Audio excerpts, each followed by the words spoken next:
आज सत्ता में हो, इनको जेल में डाल, उनको जेल में डाल। मैं बोल रहा हूँ, हो सकता कल मेरे को भी कोई आ जाए, "ए, क्या बोल रहे, चल तू भी निकल इधर से", बोले। अगर कोई हरा गमछा लग लिया तो ये भगवा वाला हो गया, कोई टोपी लग गया तो वो मुसलमान हो गया। बीजेपी को आने में 50 साल लगा है, जाने में 20 साल लगेगा। अब की बार तड़ी पार, ये उद्धव ठाकरे बोला, मैं नहीं बोला हूँ। गौ हत्या को लोग रोकते हैं, लेकिन गौ मांस काटने वाली जो कंपनियां है वहाँ से चंदा लिया जा रहा है। अरे अकबर बादशाह चल दिए भाई, नामो निशान खत्म हो गया उनका। दिए मोदी क्या है? किसकी सरकार? अरे जो सबकी सरकार है वही हमारी भी सरकार है। बीजेपी, कांग्रेस, किसके लिए मोहब्बत है? सबके लिए मोहब्बत है। किसके लिए मोहब्बत है? हाँ, कांग्रेस ऐसा है कि कांग्रेस की सरकार ये है कि सबको खाने देती है, खुद भी खाती है और लोगों को भी खाने देती है। काफी यंग है। सबका विकास, सबका विकास। ये बीजेपी और ये कांग्रेस क्या है? जब हम छोटे छोटे बच्चे थे, जब हमको कुछ मालूम नहीं था कि डीएसपी कौन होता है, डीआईजी कौन होता है, ये सब आई इसके बाद में ही मालूम हुआ। अगर कोई हरा गमछा लग लिया तो ये भगवा वाला हो गया, कोई टोपी लग गया तो वो मुसलमान हो गया। ये बीजेपी में हिंदू मुसलमान ज़्यादा हो गया। हालांकि हमारे हिंदुस्तान को सोने की चिड़िया कहा जाता है। बाकी अभी तक यहाँ मैंने अभी ये सरकार आने के बाद में 2014 के बाद में ऐसा माहौल मैं नहीं देखा जैसे पहले माहौल था। अभी माहौल कुछ अलग है।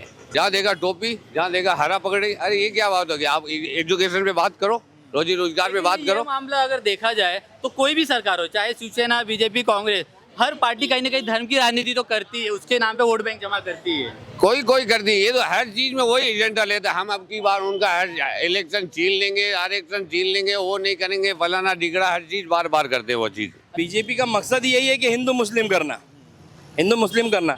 तो आज का जो समझदार है वो समझदार की वोट डालेगा, वो हिंदू मुस्लिम नहीं करेगा। जो समझदार नहीं है वो मुस्लिम में भी है और हिंदू में भी है। जो समझदार नहीं है तो वो अपने जातिवाद करेगा। जिसको अगर शहर का विकास चाहिए, भिवंडी का विकास चाहिए, तो उस मुद्दे पे ही काम करेगा और उस वोट डालेगा। तो बीजेपी को क्या हिसाब से वोट डालना चाहिए वो बताइए। कांग्रेस इतनी मोहब्बत क्यों? कांग्रेस मतलब जैसी भी थी, मुसलमानों के लिए, हिंदुओं के लिए, सबके लिए सेकुलर थी। तो कांग्रेस पार्टी ऐसी थी। और जो बीजेपी है वो सिर्फ हिंदू मुस्लिम, मंदिर मस्जिद, इसके अलावा उसको कुछ दिखता नहीं है। अगर उससे रोज़गार पे बात कर लो तो मोदी जी ने कभी इंटरव्यू नहीं दिया है, कभी प्रेस कॉन्फ्रेंस कभी अपनी ज़िंदगी में उन्होंने की नहीं है।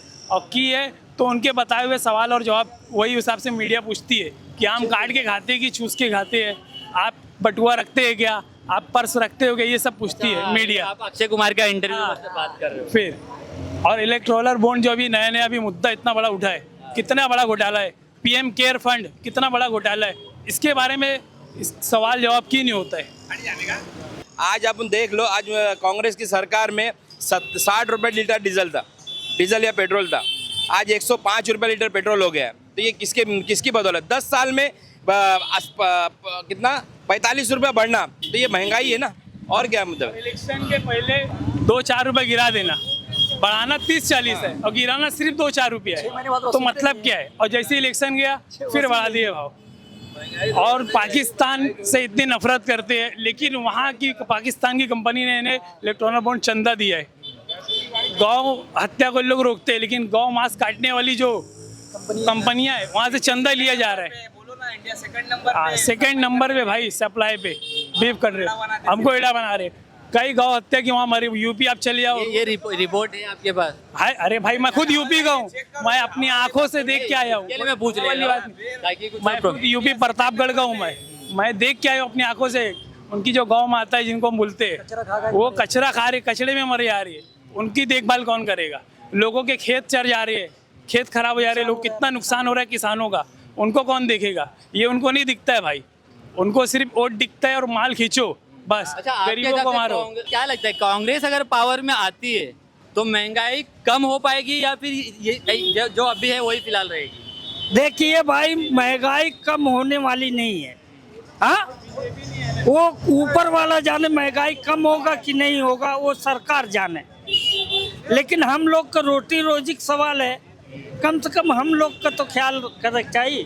कांग्रेस के सब नेता कहीं ना कहीं बीजेपी में शिफ्ट हो जा रहे हैं और कांग्रेस का कहना है कि बीजेपी के पास वॉशिंग मशीन है। अब जिसके पास जो है ना करप्शन का रहेगा कि डर रहेगा बीडी आने वाली है, तो भाई बीजेपी में जाना पड़ेगा ना, और कोई ऑप्शन तो है नहीं। क्या वजह हो सकती है कि कांग्रेस इतनी ढीली कैसे पड़ गई और कहाँ पड़ गई? भाई जहाँ तुम बड़ी बड़ी संस्था भी देखोगे ना, उनके आदमी बैठे हुए। अभी आप देखेंगे एक वीडियो लीक हुई थी, जो खुलेआम वो वोटिंग लिस्ट में उनका नाम डाल के अलग कर दिया गया था, खुलेआम वीडियो में आया गया था। फिर भी उस पर कुछ एक्शन नहीं लिया गया। क्यों नहीं लिया गया? क्योंकि वो सब उनके आदमी है, ईडी सीबीआई सब उनके है। और तो भाई एक्शन और कैसा है देखो, अब उनको ईडी का डर दिखा रहे, अब वो आदमी करेगा क्या? मजबूत कोई पकड़ेगा ना। सत्ता सबको प्यारी है। जो कांग्रेस के लोग थे वो खुद आधे बीजेपी में चले गए हैं, इसके लिए बीजेपी मजबूत हुई है। समझे भाई, ये बात है हकीकत। और आप खुद देख लो कितने सांसद है, और खुद यहाँ तक के जो हमारे सांसद है भिवंडी के, वो खुद पहले कांग्रेस में थे कि नहीं थे? आज वो बीजेपी में चले गए। मतलब वो तो हाई है जो अभी देखो महाराष्ट्र के बड़े बड़े चले गए, आधा परिवार चला गया। काय के लिए चला गया? ईडी के डर पे चला गया है। समझे, डर पे तो कुत्ता भी बोलता है, गूंगा भी बोलेगा भाई। जब डर आएगा ना तो गूंगा भी सच बोलने लगता है। अब वो तो इंसान है, वो तो बोलेगा ही ना। और बीजेपी कितनी ईमानदार है, वो तो जिस दिन विपक्ष में बैठेगी तो मालूम पड़ेगा उनको कि कितने तुम ईमानदार हो। आज सत्ता में हो, इनको जेल में डाल, उनको जेल में डाल। मैं बोल रहा हूँ हो सकता कल मेरे को भी कोई आ जाए, क्या बोल रहे, चल तू भी निकल इधर से बोले, तो इसके लिए बंद लफ्जों में बात करना पड़ता। अपन लोग क्या घोर गरीब लोग है। समझे भाई, साथ नहीं दे रहा, आप कहाँ साथ दोगे? मेरे को आओगे थोड़ी बचाने के लिए। अपनी लड़ाई खुद लड़ना पड़ता है। कांग्रेस के अंदर ताकत है, लड़ ले। हम नहीं लड़ेंगे, हम सिर्फ वोट दे सकते हैं। हमको हमारा काम धंधा प्यारा है। नरेंद्र मोदी जी का नारा है अब की बार 400 पार, क्या 400 लगता है? पार नहीं, नरेंद्र मोदी बोला है। नरेंद्र मोदी साहब बोले अब की बार 400 पार। और उद्धव ठाकरे क्या बोला है नहीं मालूम आपको? नहीं, बोले आप। अब की बार 30 पार, ये उद्धव ठाकरे बोला, मैं नहीं बोला हूँ। मैं मेरे पास से नहीं बोल रहा हूँ भाई, तो बोलोगे आप बोल रहे हो। कहाँ से 30 पार?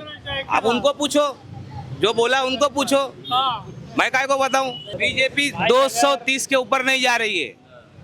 बीजेपी को आने में 50 साल लगा है, जाने में 20 साल लगेगा। एक बैग आए नहीं है तो एक बैग जाएंगे भी नहीं। वो धीरे धीरे चला जाएंगे। समझे? और वोट कैसा है, वोट डिवाइड हो जाता है। अगर वोट डिवाइड ना हो तो बीजेपी जाना कोई बड़ी बात नहीं है। बाबा अंबेडकर चुनाव हार गए, तो नरेंद्र मोदी क्या है, उनसे बड़ा आदमी है क्या वो?